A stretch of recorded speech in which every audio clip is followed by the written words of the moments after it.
السلام علیکم ورحمۃ اللہ وبرکاتہ. الحمد للہ رب العالمین والصلاة والسلام علی رسول الامین وعلی آلہ واصحابہ اجمعین. اعوذ باللہ من الشیطان الرجیم. بسم اللہ الرحمن الرحیم. وَإِذَا كُنْتَ فِيهِمْ فَأَقَمْتَ لَهُمُ الصَّلَاةَ فَلْتَقُمْ طَائِفَةٌ مِّنْهُمْ مَعَكَ وَلْيَأْخُذُوا أَسْلِحَتَهُمْ فَإِذَا سَجَدُوا فَلْيَكُونُوا مِنْ وَرَائِكُمْ وَلْتَأْتِ طَائِفَةٌ أُخْرَىٰ لَمْ يُصَلُّوا فَلْيُصَلُّوا مَعَكَ وَلْيَأْخُذُوا حِذْرَهُمْ وَأَسْلِحَتَهُمْ وَدَّ الَّذِينَ كَفَرُوا لَوْ تَغْفُلُونَ عَنْ أَسْلِحَتِكُمْ وَأَمْتِعَتِكُمْ فَيَمِيلُونَ عَلَيْكُمْ مَيْلَةً وَاحِدَةً ولا جناح عليكم إن كان بكم أذى من مطر أو كنتم مرضى أن تضعوا أسلحتكم وخذوا حذركم إن الله أعد للكافرين عذابا مهينا. ابھی جو آیت کریمہ آپ حضرات کے سامنے پیش کی گئی یہ سورہ نساء کی آیت نمبر 101 ہے. یہ آیت کریمہ جو ہے تقریباً 8 سطر پر مشتمل ہے، یعنی 8 لائنیں اس آیت کے اندر موجود ہیں. بڑی آیت کریمہ ہے اور اس ایک ہی آیت میں اللہ تعالیٰ نے نماز خوف کی کیفیت کو بیان کیا ہے. نماز خوف کا مطلب وہ نماز جب دشمن آمنے سامنے ہو، ایک طرف مسلمان ہو دوسری طرف دشمنوں کی جماعت ہو، ایسے موقع پر نماز کیسی پڑھائی جائے گی، کس حالت میں نماز پڑھیں گے، اللہ تعالیٰ نے اس کا طریقہ اس آیت کے میں بیان کیا. سب سے بڑی بات یہ یاد رکھیں کہ نماز ایک اللہ تعالیٰ کی ایک ایسی عبادت ہے جو کسی بھی حالت میں معاف نہیں ہے. اللہ کہ اگر آدمی کوئی مریض ہو تبھی بھی آدمی پر نماز کا طریقہ الگ ہے، لیکن نماز اس کو معاف نہیں ہے. وہ اشاروں سے نماز پڑھے گا. اگر بیٹھ کر نماز نہیں پڑھتا تو کون سا اشارہ تو کرے گا وہ. تو یہ نماز کا جو معاملہ ہے، جنگ کے معاملے میں بھی، جنگ کے مسئلے میں بھی نماز میں رخصت نہیں ہے. اور جب دشمن کا خوف اور ڈر ہے، ایسی حالت میں جو نماز پڑھی جاتی ہے اس کو نماز خوف کہتے ہیں. بعض لوگ کہتے ہیں کہ نماز خوف صرف اللہ کے نبی کے ساتھ خاص تھی. یہ غلط بات ہے. نماز خوف ہر ایک کے ساتھ خاص ہے. اگر آپ کے پاس بھی کچھ ایسا موقع آتا ہے، اللہ نہ کرے، تو یہ نماز آپ بھی اسی انداز سے پڑھیں گے. طریقہ جو ہے اللہ تعالیٰ نے اس آیت کریمہ میں پوری 8 سطروں پر مشتمل اس آیت میں اللہ تعالیٰ نے نماز خوف کا طریقہ بیان کیا ہے. میں اس آیت کا سلیس خلاصہ آپ کے سامنے بیان کروں گا. ترجمہ جو ہے اگر 8 لائن کا اگر آپ کو بولا جائے گا تو بات لمبی ہو جائے گی. مختصر آیت کریمہ کا مختصر یہ ترجمہ آپ کے سامنے بتا کر کہ نماز خوف یہ کیوں اس آیت کریمہ نازل ہوئی اور اس کا مقصد کیا ہے اور طریقہ کیا ہے اس کو پڑھنے کا، انشاءاللہ اس کی وضاحت آپ کے سامنے کی جائے گی. اس سے گزشتہ پہلی آیت میں اس سے پہلے نماز قصر کے بارے میں آپ لوگ سے مسائل بیان کیے گئے. تقریباً 2 یا 3 دن مشتمل یہ درس تھا، لیکن نماز خوف کے بارے میں انشاءاللہ آپ کو مکمل اور مفصل باتیں انشاءاللہ 2 یا 3 دن کے فاصلے میں انشاءاللہ آپ کو بتائی جائے گی. سب سے پہلے اس آیت کا جو مختصر ترجمہ ہے وہ آپ سماعت کر لیں. اس کے بعد یہ آیت کریمہ کیوں نازل کی گئی اس کا بھی وضاحت آپ کے سامنے انشاءاللہ کی جائے گی. اللہ نے کہا وَإِذَا كُنْتَ فِيهِمْ فَأَقَمْتَ لَهُمُ الصَّلَاةَ، اور جب تم، یہ خطاب اللہ کے نبی سے ہے، وَإِذَا كُنْتَ فِيهِمْ، اے نبی جب تم ان کے ساتھ ہو، اس کے ساتھ صحابہ کے ساتھ ہو، ایسے موقع پر فَأَقَمْتَ لَهُمُ الصَّلَاةَ، اور ایسا معاملہ ہے کہ دشمن آپ کے پاس ہے تو فَأَقَمْتَ لَهُمُ الصَّلَاةَ، تو آپ ان کے نماز قائم کیجئے، آپ ان کے لیے نماز قائم کیجئے. یہاں کتاب اللہ کے نبی سے ہے اور کیا اللہ تعالیٰ کیا بتا رہا ہے؟ اب جب آپ ایسے موقع پر ہیں کہ آپ دشمن کے ساتھ ہیں تو اللہ نے کہا فَأَقَمْتَ لَهُمُ الصَّلَاةَ، ان کے نماز قائم کیجئے. اب نماز کیسے قائم کریں؟ نماز خوف اللہ نے اس کو بیان کیا.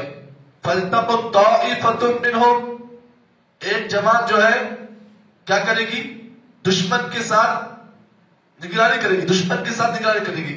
فَلْتَقُمْ طَائِفَةٌ مِّنْهُمْ مَعَكَ، ایک جو گروہ ہوگا، تقریباً سوچیے آپ ایک جماعت ہے، ایک فوج ہے، فوج کا ایک حصہ کیا کرے گا؟ دشمن کی نگرانی کرے گا. وَلْيَأْخُذُوا أَسْلِحَتَهُمْ، اور کیا کرے گا؟ جو لوگ نماز پڑھ رہے ہیں، ایک جو گروہ نماز پڑھ رہا ہے ان کے ہتھیار کی نگرانی کرے گا ایک گروہ. فَإِذَا سَجَدُوا فَلْيَكُونُوا مِنْ وَرَائِكُمْ، اور جب وہ لوگ سجدے میں جائیں، کون لوگ؟ جو لوگ نماز پڑھ رہے ہیں، ایک گروہ جو نماز پڑھ رہا ہے، اگر وہ سجدے میں جائے فَلْيَكُنْ مِنْ وَرَائِكُمْ، تو دوسرا گروہ جو نگرانی کر رہا ہے وہ کیا کرے؟ ان کے پیچھے کھڑے ہو جائے. کس کے پیچھے؟ جو لوگ نماز پڑھ رہے ہیں ان کے پیچھے کھڑے ہو جائے. وَلْتَأْتِ طَائِفَةٌ أُخْرَىٰ لَمْ يُصَلُّوا فَلْيُصَلُّوا مَعَكَ. دوسرا جو گروہ جنہوں نے نماز نہیں پڑھا ہے، جو نگرانی میں ہے، تو اللہ فرمائے فَلْيُصَلُّوا مَعَكَ، وہ آپ کے ساتھ نماز پڑھ لیں، وہ آپ کے ساتھ نماز پڑھ لیں. وَلْيَأْخُذُوا حِذْرَهُمْ وَأَسْلِحَتَهُمْ، اور وہ اپنے اسلحے کو، اپنے ہتھیار کو اور اپنے سامان کو اپنے ساتھ لے لے. اب اللہ تعالیٰ فرماتا ہے وَالَّذِينَ كَفَرُوا، جو لوگ کافر ہیں وہ چاہتے ہیں لَوْ تَغْفُلُونَ عَنْ أَسْلِحَتِكُمْ، اگر یہ مسلمان اپنے ہتھیاروں سے، اپنے سامانوں سے غافل ہو جائے تو کیا کریں گے ہم؟ فَيَمِيلُونَ عَلَيْكُمْ مَيْلَةً وَاحِدَةً، تو ایک ساتھ مل کر وہ تم پر حملہ کریں گے. وَلَا جُنَاحَ عَلَيْكُمْ إِن كَانَ بِكُمْ أَذًى مِّن مَطَرٍ. اب آگے جو ہے ایک الگ مسئلہ پیش ہو رہا ہے، لیکن اب تک جو آیتیں کا ترجمہ آپ نے سنا ہے، ان آیتوں میں آپ نے نماز خوف کا طریقہ آپ نے دیکھ لیا ہے. اس کی مثال آپ کو دوں، تقریباً جو ہے 300 کا لشکر ہے، 300 آدمی کا لشکر ہے، جنگ ہو رہی ہے. اب نماز کیسے پڑھیں گے؟ 150 کا جو لشکر ہوگا وہ نماز پڑھے گا، اور بقیہ جو 150 ہے نا وہ کیا کرے گا؟ دشمن کی نگرانی کرے گا. دشمن کہاں سے آ رہا ہے وہ نگرانی کرے گا. جب یہ 150 جو لشکر جو پہلے نماز پڑھا ہے، جب یہ لوگ سجدے میں جائیں گے تو کیا کریں گے؟ 150 جو لشکر ہے ان کے سجدے کے درمیان، یعنی ان کے پیچھے کھڑے ہو جائے گا. کیوں؟ یعنی دشمن جو ہے سجدے کے حد وار نہ کرے، حملہ نہ کرے. اور جب یہ 150 لوگ جو نماز پڑھ لیں، جو نماز 150 لوگ پڑھ رہے ہیں، جیسے کہ سجدہ ختم ہو جائے تو جو بقیہ جو 150 لوگ ہیں وہ اپنی نماز شروع کریں گے. یہ اللہ نے نماز خوف کا طریقہ بیان کیا. اب آئیے نماز خوف کا جو مسئلہ ہے، اس آیت کریمہ کے نزول کو آپ دیکھیں. امام احمد رحمہ اللہ نے اپنی کتاب مسند احمد میں اس آیت کی تفسیر میں یہ واقعہ نقل کیا ہے کہ صحابہ کہتے ہیں، ہم دیکھیں اللہ کے نبی کے بڑے مشہور معروف صحابی جن کا نام ابو عیاش زرقی ہیں، کہتے ہیں ہم اللہ کے نبی صلی اللہ علیہ وسلم کے ساتھ غصفان مقام میں تھے. غصفان ایک مقام ہے جو تقریباً مدینے سے کافی دور پر ہے. ہم اللہ کے نبی کے ساتھ غصفان کے مقام میں تھے، اور اس حال میں کہ اللہ کے نبی صلی اللہ علیہ وسلم اور دشمن مشرک جو ہے ہمارے آمنے سامنے تھے. جنگ کا موقع تھا، اللہ کے نبی کے ساتھ ہم لوگ تھے، اور آپ کے ساتھ مشرکین بھی آپ کے سامنے آ گئے تھے. اور ان مشرکین کی جو جماعت تھی، جو فوج تھی، اس فوج کمانڈر کون تھے؟ آپ کو میں تعجب کرتا ہوں، یہ وہ صحابی رسول تھے جن کا نام حضرت خالد بن ولید تھا. ابھی مسلمان نہیں ہوئے تھے، مسلمان نہیں ہوئے تھے. اس مشرکین کی فوج کے کمانڈر حضرت خالد بن ولید تھے. اب کیا ہوا؟ حضرت خالد رضی اللہ تعالیٰ ابھی جو اسلام نہیں لائے تھے، حضرت خالد کے بارے میں آتا ہے کہ وہ کمانڈری کر رہے تھے. وہ کیا کیے؟ ہمارے اور ہمارے قبلے کے بالکل مابین تھے، جہاں پر نماز پڑھ رہے تھے، وہ جو قبلہ تھا نا اس کے درمیان میں حضرت خالد اور کا لشکر تھا. اللہ کے نبی صلی اللہ علیہ وسلم نے ایسی حال میں ظہر کی نماز پڑھائی. نماز ظہر کا ٹائم ہوا، نبی اکرم صلی اللہ علیہ وسلم نے جنگ کے میدان میں ہمیں ظہر کی نماز پڑھائی. تو مشرکین نے آپس میں ایک دوسرے سے یہ کہا کہ اب یہ مسلمان نماز کی حالت میں ہے، ابھی مسلمان نماز کی حالت میں ہے، اگر ہم ان پر اچانک حملہ کرنا چاہیں تو حملہ کر سکتے ہیں. لیکن مشرکین مکہ نے کیا کہا؟ نہیں، اب نماز میں حملہ نہیں کریں گے. اس کے بعد ایک اور نماز آنے والی ہے، اس کے بعد ایک اور ایسی نماز آنے والی ہے جو ان صحابہ اور ان نبی کے نزدیک یہ نماز ان کے اپنے مال سے، ان کی جان سے بڑھ کر ہے. مشرکین نے کیا کہا؟ کیا کہا؟ ظہر کی نماز صحابہ پڑھ رہے تھے، کہا کہ اب اگر حملہ کریں گے تو یہ حملہ ہم لوگ اچانک کرنا پسند نہیں ہمیں، لیکن اس کے بعد جو نماز آنے والی ہے یہ نماز ان کے نزدیک، ان کے مال، ان کی اولاد، ان کے گھر سے بڑھ کر ہے. آپ جانتے ہیں نبی اکرم کی وہ حدیث آپ جانتے ہیں، اللہ کے نبی نے فرمایا من ترک صلاة العصر متعمدا فكأنما حبط عمله وأهله. اللہ کے نبی نے فرمایا کہ جو کوئی آدمی عصر کی نماز کو جان بوجھ کر چھوڑتا ہے تو ایسا شخص اپنے ہاتھ سے اپنے گھر کو اور اپنے مال کو وہ آدمی ہلاک برباد کرتا ہے۔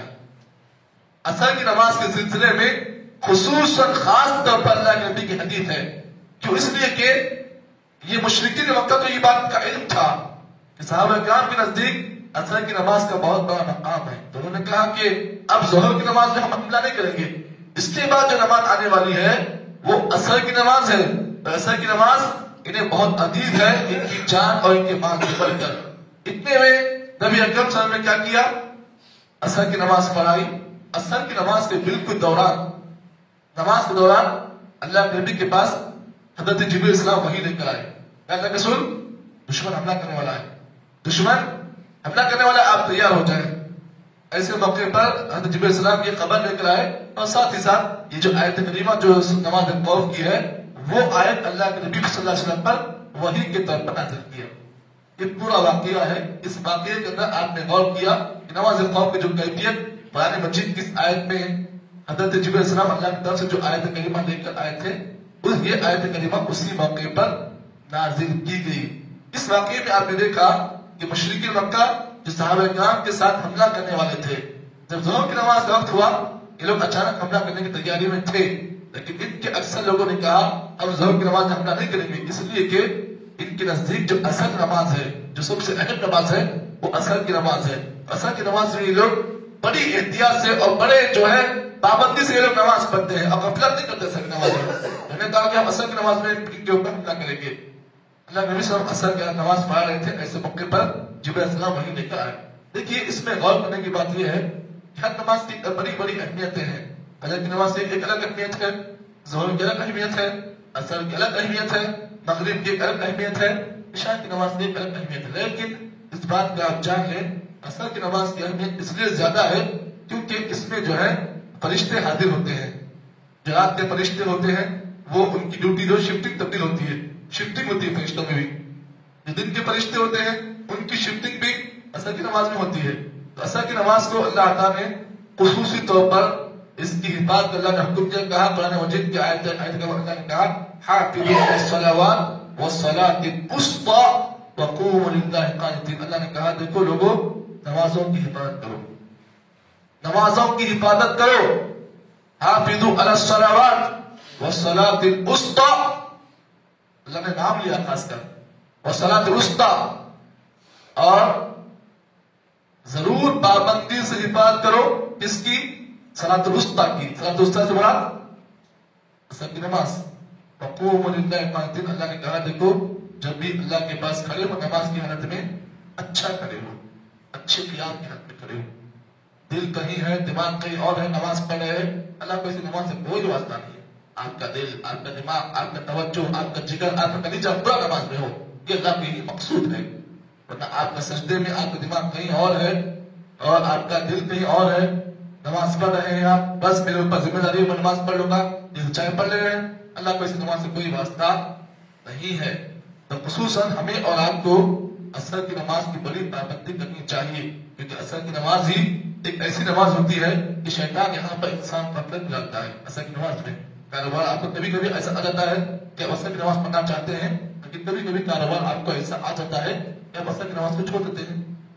اللہ کے نبی صلی اللہ علیہ وسلم نے ایک جماعت کے لیے آپ نے بددعا کی ہے جنہوں نے اللہ کے نبی صلی اللہ علیہ وسلم کی عصر کی نماز چھوڑ دی تھی، اللہ کے نبی کو مجبور کیا تھا، آپ عصر کی نماز پڑھنے کے لیے تیار تھے لیکن آپ صلی اللہ علیہ وسلم جو ہے اس جماعت کے ساتھ تھے اور اللہ کے نبی عصر کی نماز اس وقت جو ہے لیٹ ہو گئی تھی، آپ نے ان کے لیے بددعا کی تھی، اللہ کے نبی نے پیش کی تھی۔ تو معلوم یہ ہوا اللہ کے نبی صلی اللہ علیہ وسلم ہر نمازوں کی پابندی سے پڑھتے تھے، لیکن خصوصاً عصر کی نماز کا آپ کو بڑا اہتمام آپ کیا کرتے تھے۔ یہ آیت کریمہ جو آپ کے سامنے نماز خوف کے سلسلے میں بیان کی گئی ہے، اب نماز خوف کا طریقہ کیا ہے انشاءاللہ آگے کے دروس میں آپ کے سامنے بیان کیا جائے گا کہ نماز خوف یہ کیسے پڑھیں گے اور شریعت اسلامیہ میں اس کا کیا مقام ہے۔ انشاءاللہ آگے کے دروس میں آپ کے سامنے اس مسئلے کی وضاحت کی جائے گی۔ اللہ سے دعا کریں کہ اللہ تعالیٰ مجھے اور آپ کو جتنی باتیں اس آیت کو بیان کی گئی ہیں اللہ صحیح معنی میں اس پہ عمل توفیق عطا فرمائے۔ سبحان اللہ بحمدہ، سبحانک اللہم وبحمدک، اشہد ان لا الہ الا انت، استغفرک و اتوب الیک۔